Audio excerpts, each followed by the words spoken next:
Welcome to Backyard Chickens UK and the ups and downs of keeping chickens in our back garden here in County Durham in the northeast of England. We invite you to join us as we continue on our chicken adventure.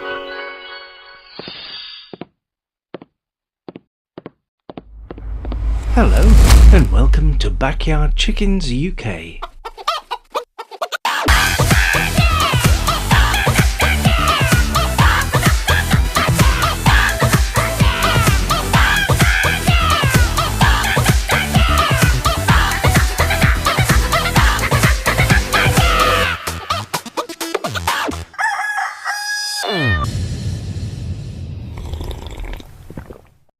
Well, we've expanded our little chicken family. Well, you can never have too many chickens, can you?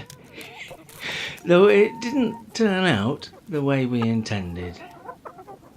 Before I show you what we actually ended up with, why not take a second to hit the subscribe button, and please like this video too. You can also leave a comment in the comment section. It'd be great to hear from you.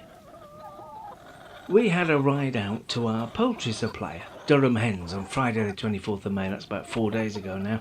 Durham Hens are great. They've got such a wide selection of chickens to choose from, as well as all the supplies and essentials you'd expect. We saw Alec, who was very helpful. He's one of the gaffers there.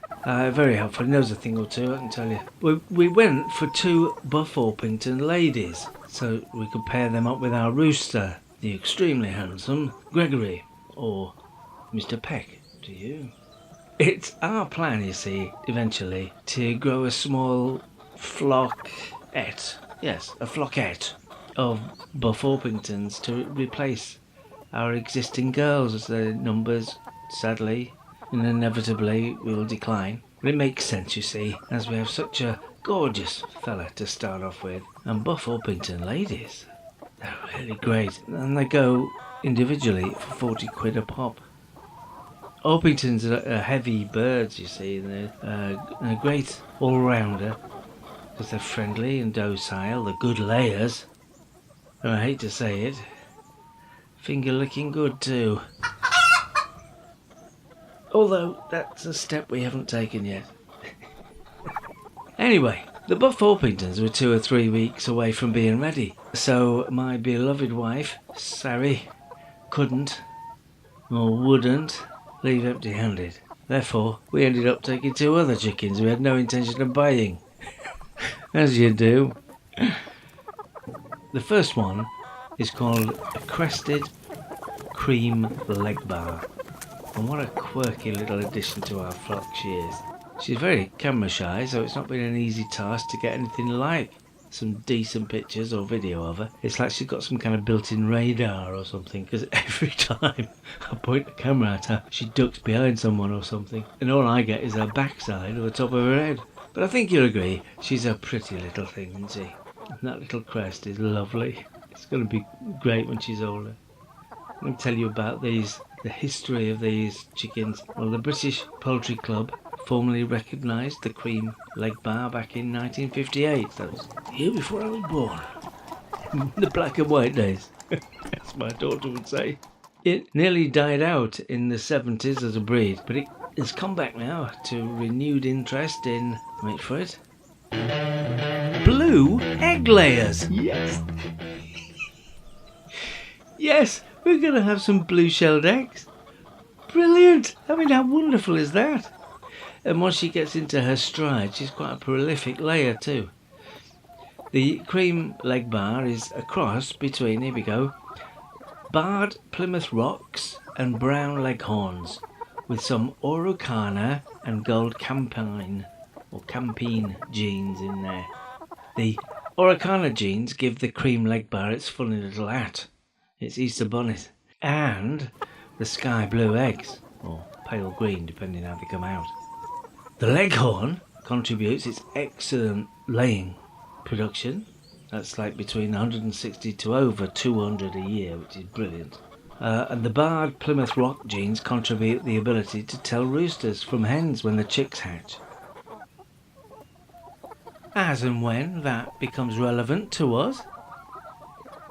And our second acquisition is, look at this, a Belgian Jackal Millefleur, I think. Which is definitely a millefleur of something. Millefleur is of course French and translates to 1,000 flowers. And when you look at her you can see exactly why they chose that description, can't you? She's beautiful, a stunning little chicken.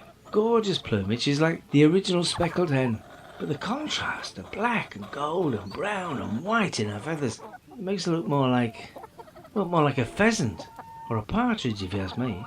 However, she's only 5 months old at the moment, in fact just a little bit under, which means she's quite a bit of growing up to do. She's going to fill out as she matures and her shape will change quite dramatically. Here's a picture of an adult chicken with similar markings to give you an idea.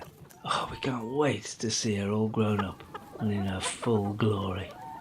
Now, because of her unique mix of genetic material, the breeds that were crossed to make her as beautiful as she is, some compromises have been made.